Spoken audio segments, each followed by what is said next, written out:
Assalamualaikum Pak Rektor, apa kabar? Waalaikumsalam, khair Mas. Bagus. Iya, Bapak, eh, Kota Pekalongan dalam waktu dekat akan mengadakan pemilihan wali kota, Bapak. Ya. Saya akan meminta beberapa tanggapan dari Bapak tentang pemetaan persoalan, Pak. Sebetulnya apa saja di Kota Pekalongan persoalan yang memang kira-kira menjadi PR wali kota ke depan, Pak? Ini kita diberi nikmat ya, yang namanya COVID-19. Suasana COVID-19 mendera kita di saat-saat sebenarnya proses pilkada itu harus berlangsung, yang pada akhirnya ditunda. Nah, dari situlah sebenarnya kalau kita mau memetakan problema, karena memang kondisi sebelum ini 2019 dengan sekarang itu kondisinya sudah berbeda.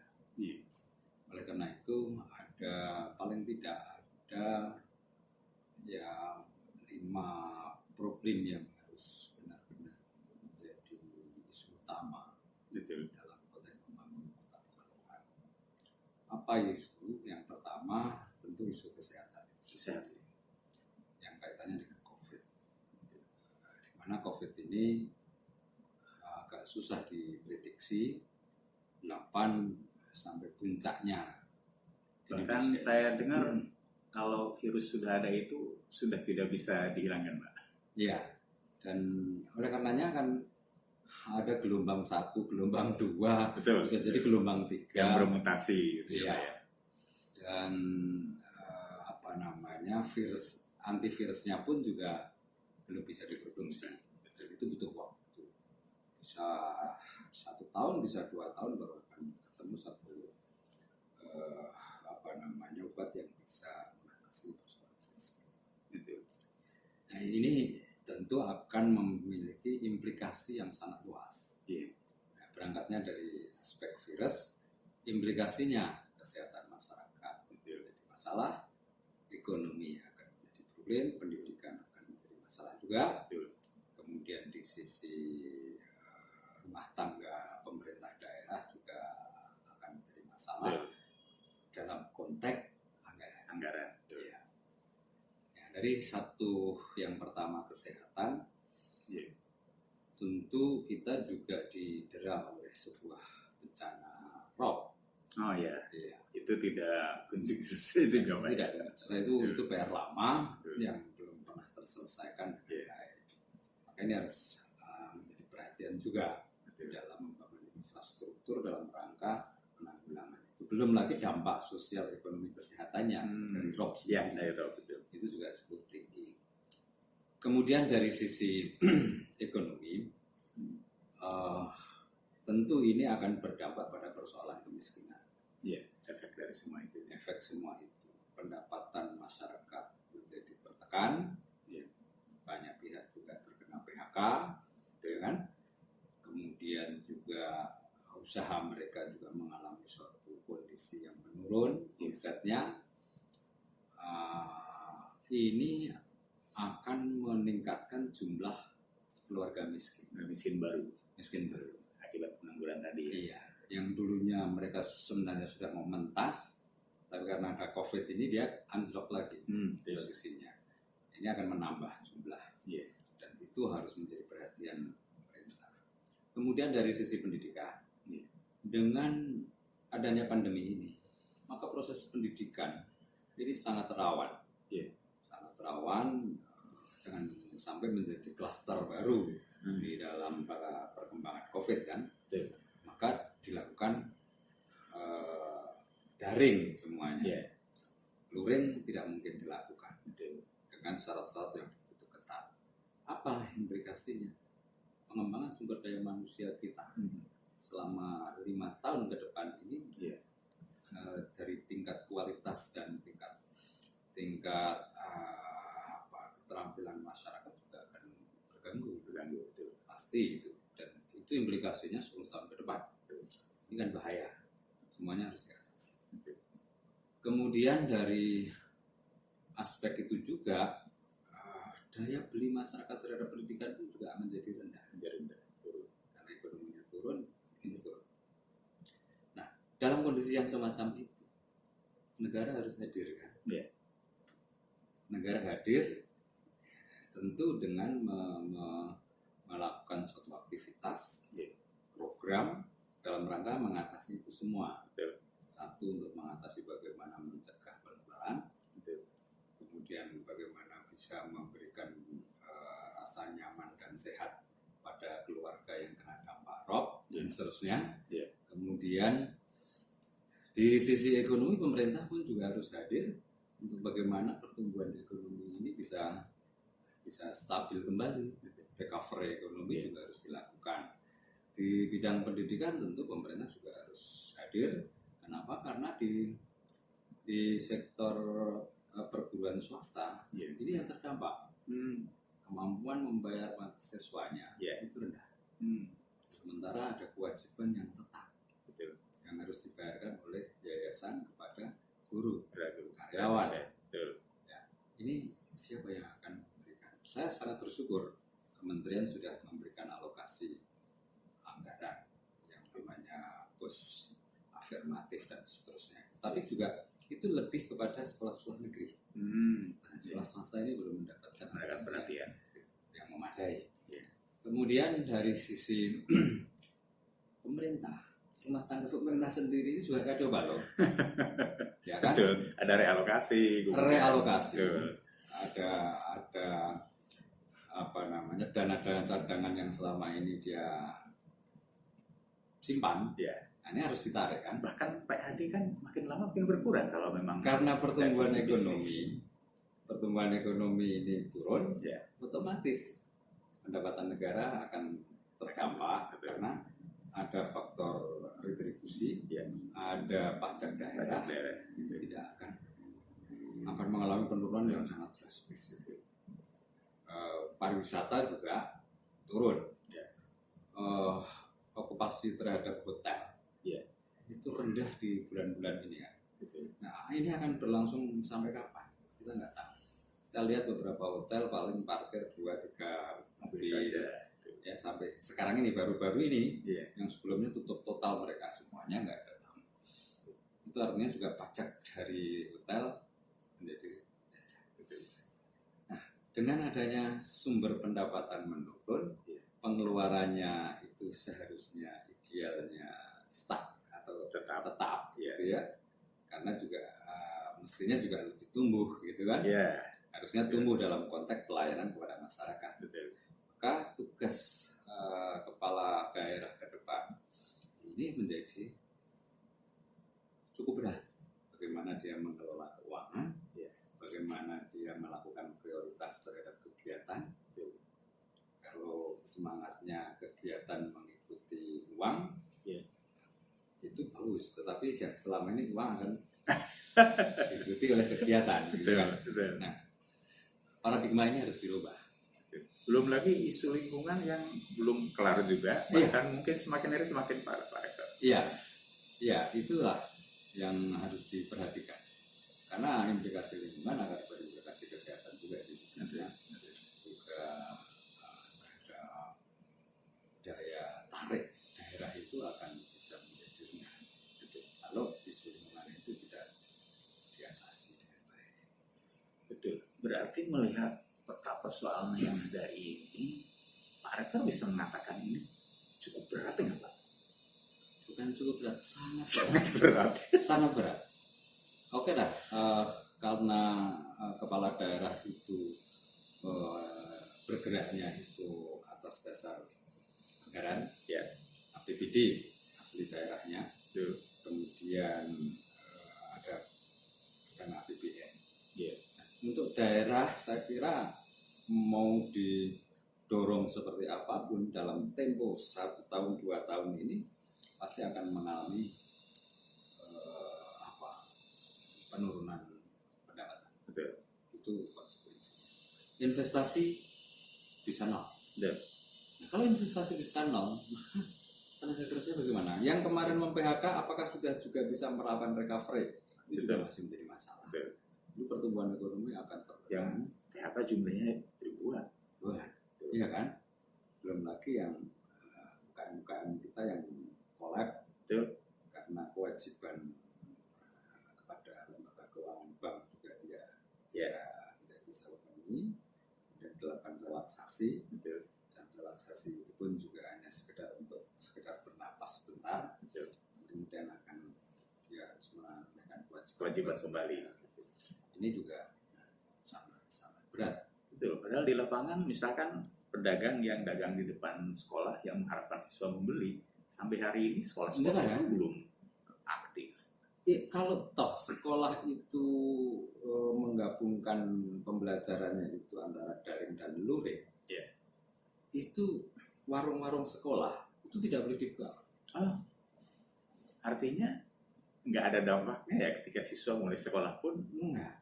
Intinya Kementerian Pendidikan tidak membolehkan untuk membuka tempat-tempat untuk perkumpulannya banyak orang di sekolah. Intinya itu. Iya, kata kuncinya nggak boleh berkumpul itu ya. Bukan berarti nggak boleh dagang berarti sebetulnya. Nggak boleh. Tapi efeknya emang nggak boleh dagang. Iya, ujungnya kan begitu. Betul. Nah, kemudian kan ada protokol khusus tentang kafe, protokol khusus tentang rumah-rumah makan dan sebagainya. Betul. Itu kan dia.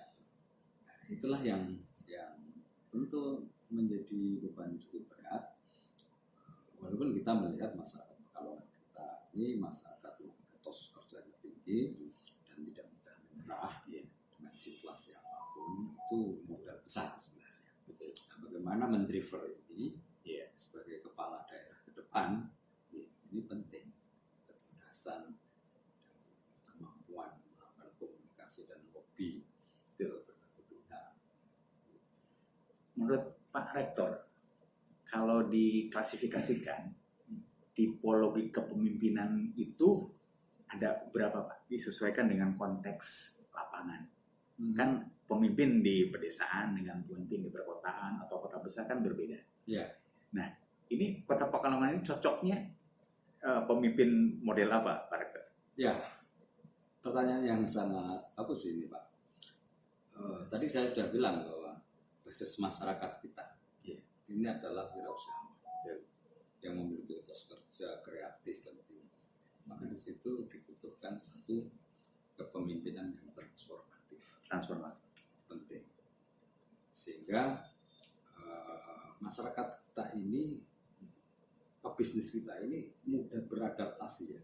Contoh lah, kecil aja, masker misalnya. Di Pekalongan kemudian muncul masker batik, masker colet, macam-macam. Nah, ini mereka sudah beradaptasi. Saya bahagia itu melihat itu contoh-contoh masker yang dibuat masyarakat Pekalongan itu membahagiakan. Tingkat adaptasinya tinggi. Kalau baju misalkan tingkat penjualannya rendah, akhirnya masker. Tidak tadi karena mereka memang jiwanya entrepreneur, sehingga ada peluang dia mampu ambil dengan melakukan berbagai macam kreasinya dia. Ini luar biasa. Yang kedua tentu seorang yang kepemimpinan yang transformatif itu harus memiliki tingkat kemampuan komunikasi lobby yang tinggi. Jadi biarkanlah ini di daerah ini ada wakil wali kota, ada dinas-dinas, mereka yang harus didorong, mereka harus didorong memiliki ide-ide besar untuk membangun Pekalongan ini. Sementara wali kota ini harus dalam posisi sebagai motivator bagi mereka, menjadi tauladan bagi mereka, dan beliau harus bisa keluar, membangun jaringan keluar, melakukan lobby-lobby dalam rangka untuk meraih dana-dana APBN eksternal yang bisa dialokasikan. Tentang pemimpin yang komunikatif Pak, saya dalam mengikuti pertemuan di pemerintahan kota ini sering sekali pihak OPD mengatakan ketika misalkan punya program, salah satunya waktu itu adalah program tentang ini Pak, pengelolaan limbah. Sudah ada IPAL, kemudian sudah ada jaringannya. Hanya dalam beberapa hal bahasa OPD itu mengatakan begini, kami sudah melakukan komunikasi dengan mereka, tapi kenapa mereka tidak mau? Ini kan kita belum paham ini titik persoalannya di mana? Itu sering sekali saya mendengar kalimat seperti itu. Apakah memang bentuk komunikasinya yang ala kadarnya atau bagaimana Pak Rektor? Jadi begini Pak, memang kita wali kota ini harus menjadi dirjen yang baik. Jadi, selain itu juga harus memberi transformatif tadi, transformatif itu harus memberikan ruang kepada dinas-dinas itu untuk memiliki ide-ide besar, untuk mewujudkan ide besar mereka itu tentu harus mendapatkan sebuah dukungan ya Pak ya. Yeah. Dukungan dari masyarakat. Nah, untuk bisa memperoleh dukungan, maka di situ kata kunci utamanya adalah bagaimana mengkomunikasikan. Disesuaikan dengan bahasa mereka sudah tentu kan? Tentu kalau orang komunikasi dia harus tahu persis tentang kultur mereka. Nah, kalau mereka sudah sekian tahun menjadi pegawai Pekalongan, tentu tahu mestinya, kan? Itu. Tetapi dia juga akan konflik dengan kultur dia sendiri, Pak. Kultur birokrasi. Birokrasi itu satu, dia akan memaknai loyalitas itu ya apa kata bos, gitu kan? Apa kata bos itu yang akan diikuti. Kedua, juga kultur birokrasi itu ya yang penting saya ada aktivitas untuk menggunakan anggaran, karena selalu yang dilihat itu hanya aspek anggaran, gitu kan? Saya sudah melakukan. Problem masyarakat tidak mau itu bukan problem kegiatan. Keberhasilan kegiatan itu tidak pernah terukur dengan bagus ya, tapi lebih diukur daripada serapan anggaran kan? Nah inilah yang menjadi faktor persoalan komunikasi. Kultur birokrasi yang seperti itu menyebabkan gagalnya komunikasi secara maksimal, dan lebih banyak program-program yang hanya dilakukan bahasa saya mungkin seremoni program untuk menyerap anggaran, tapi outputnya ini tidak maksimal. Apakah perlu ada birokratisasi? Ya harus, karena setiap aktivitas itu harus ada output, harus kelihatan outcome-nya juga. Kalau hanya output saja, tidak dilihat outcome-nya, ya percuma juga sih sebenarnya, nyerap anggaran aja. Ini kira-kira apakah birokrasi secara umum atau memang faktor leadernya ini yang menjadikan debirokratisasi itu bisa terwujud? Ada beberapa contoh. Beberapa kepala daerah yang menjadi role model lah kira-kira bagi kita semua, bagaimana dia mengelola komunikasi dengan rakyatnya, kemudian bagaimana dia memiliki memberi ruang kepada anak buahnya untuk berkreasi, dan kemudian dia menangkap itu juga penting. Kemudian ada kepala daerah yang memiliki kepedulian yang tinggi kepada rakyatnya, tetapi kemudian di dalam mengemukakan ucapan dan kadang-kadang mengeluarkan sifat marah-marahnya, gitu kan ya? Ya itu kelemahan, kelemahan. Tidak ada seorang itu sempurna, tidak ada orang itu sempurna, tapi bagus, walaupun terkadang dengan emosional sekali. Ada beberapa contoh lah kira-kira begitu. Tetapi tadi memang dibutuhkan di dalam birokrasi itu seorang pemimpin yang mampu memberi ruang-ruang yang longgar kepada anak buah. Kata kuncinya kan sebenarnya mereka tidak menyalahgunakan itu aja. Bagaimana? Nah, pagarnya kan ada banyak sebenarnya. Ada bagaimana mensinkronisasi programnya, kemudian bagaimana membuat prioritas kegiatannya, dan seterusnya. Apalagi dalam kondisi sekarang ini, Pak, ruang untuk melakukan aktivitas itu menjadi sempit karena keterbatasan anggaran. Nah, di situ kata kuncinya adalah efisiensi. Bagaimana melakukan efisiensi, mau melakukan prioritas, mana yang harus didahulukan, kemudian efisiensinya yang mana. Kalau kita lihat Pak, selama ini saya memperhatikan beberapa daerah gitu ya, setiap wali kota, bupati, gubernur baru itu rasa-rasanya selalu akan menghadirkan mobil baru gitu ya. Walaupun nggak penting-penting amat. Ya. Ya, mobil dinas itu adalah sarana untuk melakukan efektivitas di dalam melakukan pelayanan. Mestinya kerjanya lebih maksimal dong. Mestinya kerjanya lebih maksimal. Nah, harusnya. Tetapi karena kalau mobilnya terlalu mewah itu juga menjadi persoalan.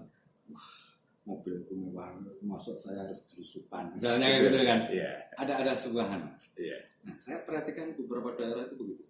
Begitu wali kota diangkat, proyek utamanya adalah melakukan penggantian mobil dinasnya semua. Betul. Kalau dulu ini sekarang begini kan. Ya. Apakah itu penting? Apalagi kalau daerahnya itu sempit, mobilitas itu cukup dengan sepeda misalnya, gitu kan. Mestinya yang di sana. Iya. Betul. Mana yang harus diefisienkan? Maksud saya cuma itu.